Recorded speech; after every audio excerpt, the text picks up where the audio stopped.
আমার নাম লামিয়া। আমার শ্বশুরবাড়ির রামগোপালপুর সাদেকুনা। আমার স্বামীর নাম হলো তাইজুল ইসলাম। মারছে আমার বাপ মার কাছে কয়েকবার টাকা চাইছে, কিন্তু আমি গিয়েছিলাম, তো আমার বাবার সমস্যা আসলে দেখা দিতে পারে নাই। তো এই জন্য আমি বাসায় যাইতাম, একটু বুঝ দিতাম, তো এরা এই বুঝ মানতো না, মানে এরা ই করতো না, বিশ্বাস করতো না আমার কথা। তো এরপর আপনার আমার দরজা আটকে ইচ্ছা মতো পিড়ায়, ও লোহার পাইপ দিয়া হাত পা বাইন্ধ পিড়ায়, কথায় কথায় মারে। পরশু দিনকা আমার মাইরা মুইরা তারপর কাজী অফিসে নিয়ে গেছে কাজী মাহবুব। এ আমার জোর করে ডিভোর্সারি খাতা রিল দিছে, চাকর দেওয়া হয়েছে। এখন তাকে বিচার চাই কাজী আর আমার স্বামী। ডিভোর্স দেওয়ার পরে আমার বাবার বাড়ি নিয়ে ফালাই দিয়েছে।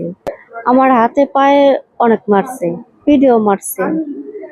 এখন তো অনেক দাগ আছে, পিঠা তারপরে করছে। এখন চাই তাকে বিচারও, কাজীরও হোক তাহলে আমার স্বামীরও, তাকে বিচার চাই। নাম মোহাম্মদ নাসির শেখ। আমার বাড়ি সুবাসপুর। আমার মেয়ে বিয়া দিছি দিঘি বাজার ছাদের কোনা। আমার মেয়েরে 4 বছর ধরে অত্যাচার করে, টাকা চায়, ভারী টাকা চায়। টাকা দিতে দিতে অনেক টাকা দিছি।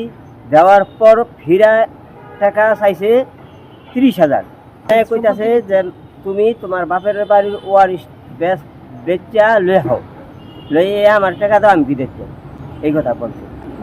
এখন মাইয়া রাজি না হওয়ার কারণে মাইরা মারধর কইরা আর জামাই আমার মেয়েরে আইনা কাজীর অফিসে মাহবুব কাজী জোর জবরদস্ত আমার মেয়েরে তালাকনামা লওয়াইছে।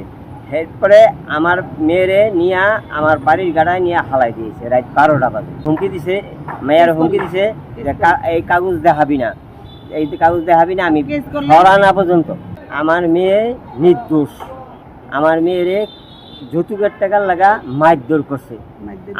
আমি এটা বিচার চাই। আমাদের মেয়ে লামিয়া আজকে বিয়া হয়েছে পর থেকেই নির্যাতন করে। কতদিন পর পর এই টাকা পয়সার লেগা বাড়ি পাঠায়, নিতে পারলে ভালো কয়েকদিন থাকে, আর কয়েকদিন পরে পাঠায়, না নিতে পারলেই মারধর করে। এই নির্যাতন করতে করতে এই পর্যন্ত আসলো। 4 বছর যাবৎ নির্যাতনই করতেছে। সন্তানও নিল না এই পর্যন্ত স্বামী। মাহবুব কাজীরে দিয়া ডাইপোজ করাইছে, ওরা দিন ঘুরে মারছে, না খাওয়াই রাখছে। এরপরে রাত্রি 10টা বাজে নিয়ে হনো ডাইপোসে জোরপূর্বক ওরে করাইছে, বাড়ির তনে মাইরা নিছে।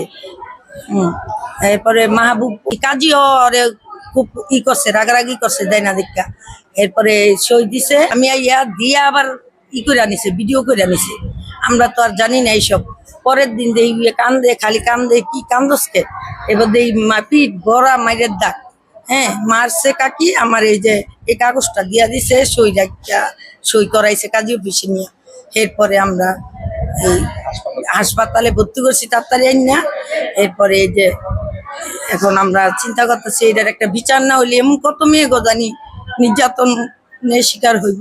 এরকম কাজের বিচার, উপযুক্ত বিচার চাই আমরা সরকারের কাছে। গার্জিয়ান ছাড়া কেমনে ডিভোর্স দিল? আর উনি তো একা বিয়া বসে নাই, আমরা 5 জন লইয়া দিছি, যৌতুক দিছি, সবকিছু দিয়ে তো দিছি মেয়ের শান্তির জন্য। ফার্নিচারের টাকা দিছি, স্বর্ণের টাকা দিছি, কাবিন কইরা বিয়া দিছি। আমাগো গার্জিয়ান ছাড়া কেমনে এই কাজটা করলো? এটার আমরা উপযুক্ত বিচার চাই। আচ্ছা ঠিক আছে ভাই, আপনার যেভাবে তদন্ত করা দরকার সেটা করেন ভাই। কথা কিছু বুঝেন না, আপনি এত বড় খাওয়ার কথা পাবেন যেন একটা বাইরে এখান থেকে ইচ্ছা মতো দিকে যাবেন। আমি বকরিরা যান, মানে ঠিক আছে, আমিও তো বললাম যা, মায়ের আমি ধমকাই সারা বাংলাদেশের বিয়া কি আমার কাজে বিষয়ে কথা তো না 100 বার করে তো অভিযোগ দিয়ে তো 4-5টা গিয়া আমার কাছে আইসি, আমি ডিভোর্স করছি।